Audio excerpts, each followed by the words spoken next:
Hello students, here I am with a new chapter, An Astrologer's Day, written by R.K. Narayanan. Before starting this chapter, I want to say that the chapter A special experience has been excluded from your short story book. Now we have only 3 chapters in your course. The first one is the Gold Watch, the second one is An Astrologer's Day, and the third one is The Lost Child. The story An Astrologer's Day tells us that we should face the difficulties in our life with courage, intelligence, wisdom, and bravery. Then we can overcome all our misfortunes. It also teaches us that we should not believe in superstitions. इस कहानी में are के नारायण ने हमें ये बताया है कि एक व्यक्ति हैं जो एक दूसरे व्यक्ति के हत्या के भय से गांव छोड़ आते हैं और दूसरी जगह पर आकर भाग्यवश एक ज्योतिषी बन जाते हैं। लेकिन भाग्य का ऐसा खेल होता है, जिस व्यक्ति को वो मारने का प्रयास करते हैं वही व्यक्ति उनके सामने आकर अपना भविष्य जानना चाहते हैं और बड़े चालाकी से वह ज्योतिषी उस व्यक्ति को अपने से फिर दूर भगा देते हैं। ये जो पाठ है इसके जो लेखक है आर के नारायणन, इनके बारे में थोड़ा मैं आपको बता दूं कि इनका फुल फॉर्म है राशिपुरम कृष्ण स्वामी अय्यर नारायणन। इनके एक छोटे भाई हुए हैं आर के लक्ष्मण। ये भी भारत के एक महान व्यंग्य चित्रकार यानी कि कैरिकेचर बने और इनके जो कई व्यंग्य चित्र भारत के अखबारों में भी छापे जाते थे।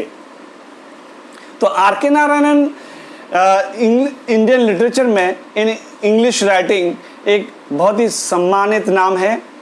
मैं तो कहूँगा कि भारत में शायद अंग्रेजी राइटिंग इंग्लिश राइटिंग में ये सबसे महान राइटर हुए हैं। इनका जो नोवेल था द गाइड, जिसके ऊपर भारत में हमारे जो हीरो हैं देवानंद साहब, इन्होंने एक मूवी बनाई थी जिसके लिए इस स्टोरी के लिए इनको फिल्म फेयर अवार्ड दिया गया था। इसी द गाइड नोवेल के लिए आर के नारायण जी को 1958 ईस्वी में साहित्य अकादमी पुरस्कार भी दिया गया था। ये आर के नारायण जी का जन्म सन 1906 ईस्वी में हुई थी और इनकी मृत्यु हुआ था सन 2001 ईस्वी में। तो चलिए अब हम इस पाठ को पढ़ते हैं, लेकिन पढ़ने से पहले मैं आपको एक चीज़ और बता दूं कि आपकी जो 3 प्रिस्क्राइब्ड सजेस्टेड जो स्टोरीज हैं, चैप्टर्स है, इनमें से आपके बोर्ड पेपर में 2 क्वेश्चन आते हैं शॉर्ट आंसर टाइप के, और आपको इन दोनों क्वेश्चनों के 5-5 नंबर के 10 नंबर मिलते हैं। अतः अगर हम थोड़ा सा मेहनत कर लें और कहानियों को अच्छे से समझ लें, वोकेबुलरीज यानी कि हार्ड मीनिंग्स को याद कर लें, तो आप बड़े अच्छे से 10 नंबर बोर्ड पेपर में ला सकते हैं। चलिए आप इस प्रेजेंट पार्ट को, जो कि है an astrologer's day, line by line English to Hindi अर्थ करते हैं। मैं आपको बता दूं ये बहुत ही एक मज़ेदार और हास्यात्मक कहानी है, यानी कि ह्यूमरस, इंग्लिश में इसका वर्ड कहेंगे तो हम बड़े एंटरटेनिंग और ह्यूमरस स्टोरी है। आपको बड़ा आनंद आएगा इस पार्ट को अगर आप समझेंगे। Let us start. Punctually at midday, he opened his bag. बड़े उसी नियम के साथ पंक्चुअली ठीक मध्य दिन में उसने अपना बैग खोला and spread out his professional equipment और अपने व्यावसायिक सामानों को, इक्विपमेंट्स को फैला दिया, स्प्रेड आउट कर दिया।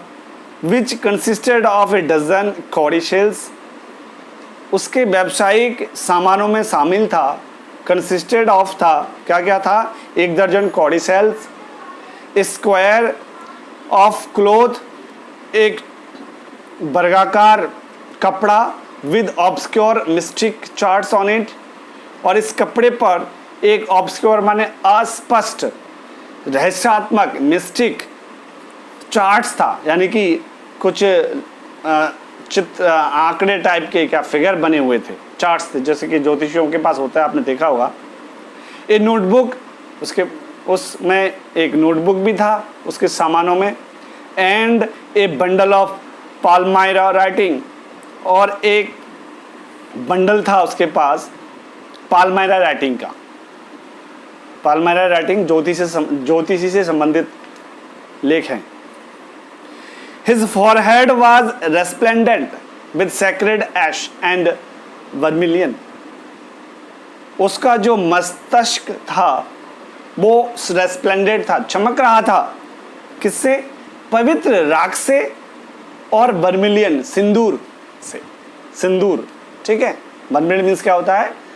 सिंदूर, रोली भी कहते हैं शायद हम लोग। And his eyes sparkled with A sharp abnormal gleam, और उसकी जो आंखें थी वो स्पार्कल्ड, चमक रहे थे, बड़े ही तीक्ष्ण, असामान्य, एबनॉर्मल चमक से। Which was really an outcome of a continual searching look for customers. वैसे वास्तव में उसकी आंखें इसलिए चमक रही थी क्योंकि वो लगातार ग्राहकों को खोज रहा था, तो इसकी वजह से उसकी आंखें चमक रही थी। यही आउटकम था, परिणाम था कि उसकी आंखें चमक रही थी। But with his simple clients took to be a prophetic light, लेकिन उसके जो भोले भाले सिंपल जो क्लाइंट्स थे, ग्राहक थे, खरीदार थे, वो समझते थे कि इन आंखों में से कोई दैवीय लाइट है, चमक है, दैवीय चमक है इन आंखों में। एंड फेल्ट कंफर्टेड, और उस रोशनी को देखकर वे आराम महसूस करते थे कहीं कि हाँ, हम किसी महान व्यक्ति के सामने आए हैं। The power of his eyes was considerably enhanced bye their position. उसकी आंखों की जो ताकत था, शक्ति था, वो और इनहेंस्ड हो जाता था, बढ़ जाता था, क्योंकि उनकी स्थिति ही ऐसी थी, देयर पोजीशन ही ऐसी थी। Placed as they were between the painted forehead, क्योंकि यहां और यहां पर उसके मस्तिष्क में पेंटेड था, पेंट करा हुआ था, उसके बीच में थी उसकी आंखें। एंड द डार्क विस्कर्स, और घने उसकी मूछें थी, विच स्ट्रीम्ड डाउन हिज चीक्स, और गालों से लटक रही थी। घने घने मूछें, विस्कर्स उसके गालों से लटक रही थी। Even a half wits eyes, half wits means बोला वाला, मूर्ख आदमी भी would sparkle in such a setting, मतलब मूर्खों की हाफ विट्स आईज, अर्थात मूर्खों की अगर कोई साधारण सी आंख भी होंगी किसी मूर्ख व्यक्ति की, वो भी ऐसे सेटिंग में, स्थिति में चमकने लगेंगे। इसीलिए तो उसकी आंखें चमक रही थी। To crown the effect he wound a saffron coloured turban around his head, और उसकी इस प्रभा को और सुशोभित या सुशोभित करते थे, क्योंकि वह एक रंग बिरंगा टर्बन, पगड़ी पहनता था अपने सिर पर। This colour scheme never failed, उसका यह रंगों का जो योजना था वो कभी उसको असफल नहीं होने देता था। People were attracted to him as bees are attracted to cosmos और दहलिया स्टॉक्स। लोग उसके ओर ऐसे ही आकर्षित होते थे जैसे मानो मधुमक्खियाँ कॉस्मस की ओर आकर्षित होते हैं, या दहलिया के डंडियों, दहलिया के फूलों वाली डंडियों की तरफ मधुमक्खियाँ आकर्षित होते हैं। लोग ऐसे ही उसकी ओर आकर्षित होते थे। He sat under the boughs of a spreading tamarind tree.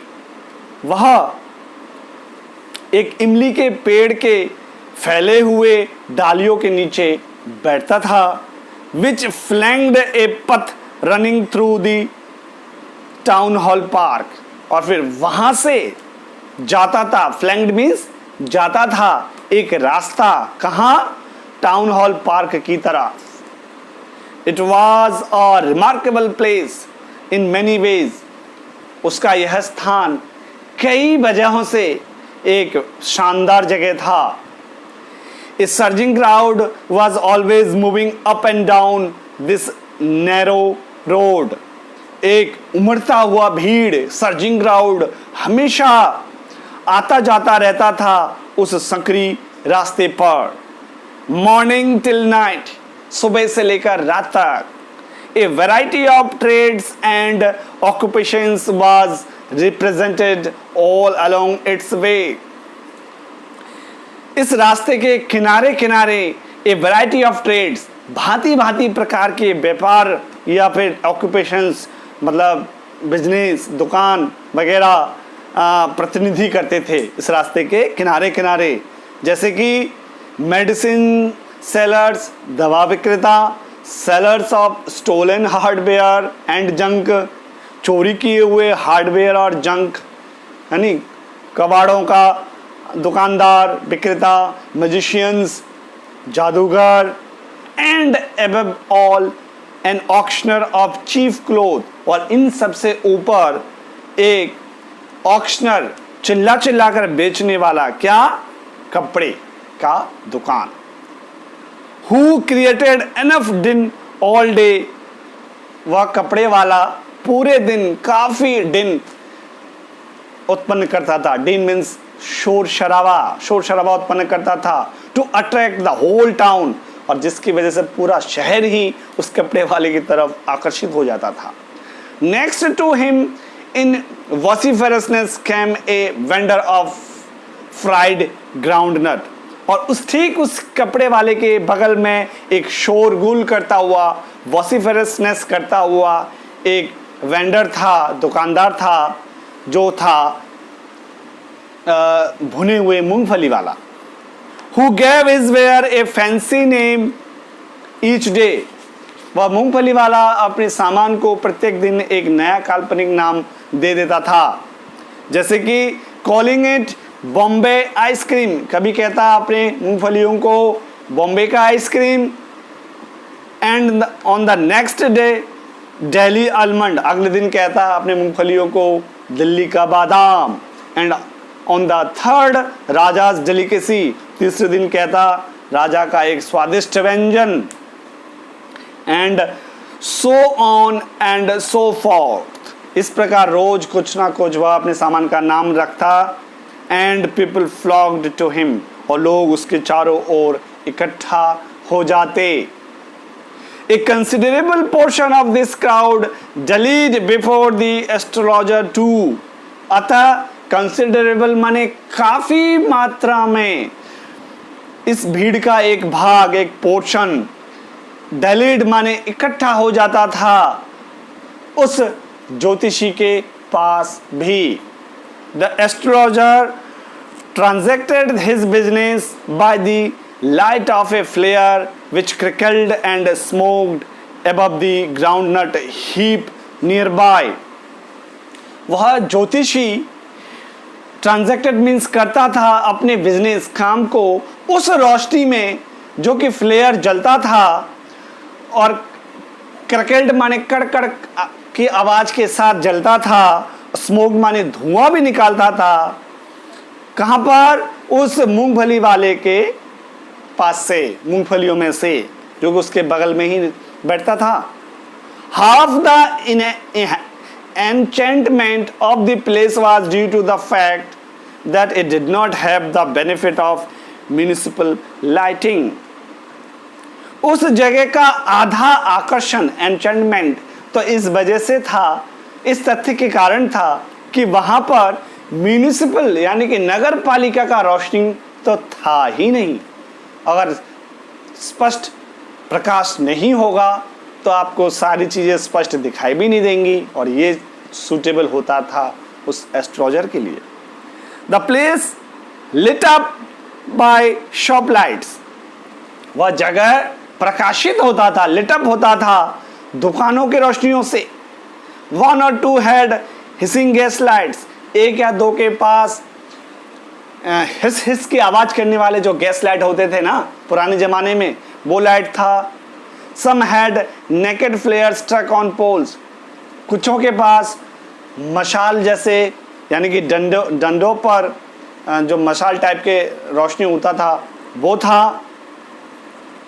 Some were lit up by old cycle lamps, और कुछों के पास पुराने साइकिल में जो लैंप लगे होते थे वो उसका रोशनी था। And one or two like the astrologers managed without lights of their own, और एक आध दुकानदार तो ऐसे जैसे कि हमारे एस्ट्रोलॉजर साहब हैं, अपने बिना लाइट के ही काम चला रहे थे, यानी कि एस्ट्रोलॉजर जी के पास कोई रोशनी नहीं था।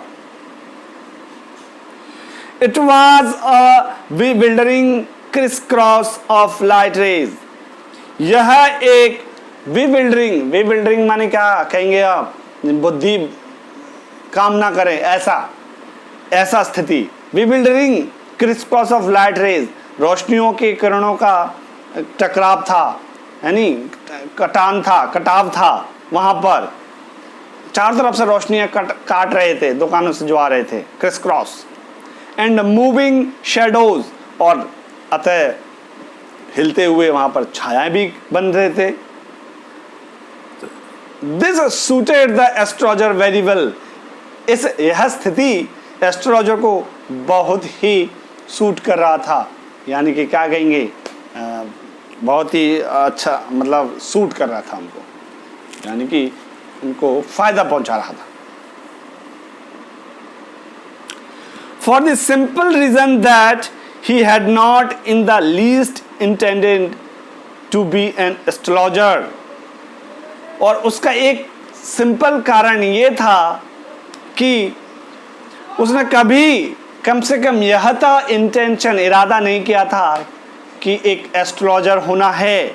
when he began life, जब उसने अपनी जीवन यात्रा शुरू की, and he knew no more of what was going to happen to himself next time, और वो तो यह भी नहीं जानता था कि अगले ही पल, अगले ही मिनट उसके जीवन में क्या होने वाला है। He was as much stranger to the stars as were his innocent customers, वह उतना ही अजनबी था तारों के प्रति जितना कि उसके मासूम ग्राहक होते थे, कस्टमर्स थे। Yet he said things, फिर भी वो ऐसी बातें कह देता था which pleased and astonished everyone, कि उन बातों से प्रत्येक चकित हो जाते थे, एस्टोनिश्ड हो जाते थे और खुश हो जाते थे। That was more a matter of study, और यह इस वजह से था कि उसने बहुत स्टडी करी थी, अध्ययन करी थी, प्रैक्टिस करी थी, एंड shrewd guesswork, और बड़े ही चालाकी पूर्ण उसके अंदाजा अनुमान था।